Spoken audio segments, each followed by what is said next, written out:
So in this video I will show you a little about the menu. So if you take the remote control and click on the left arrow, you will get to this song list. You can now search for a song or an artist in the search bar up here.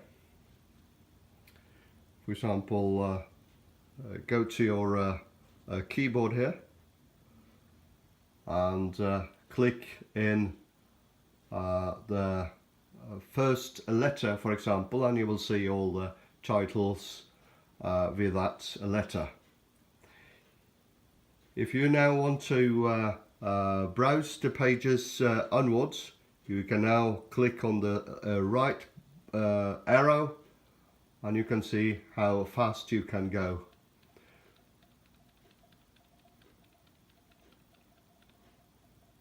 If you hold it down, if you keep it pressed, you can go very fast. And you can see first it was searching R on the title, and now it searches R in the artist.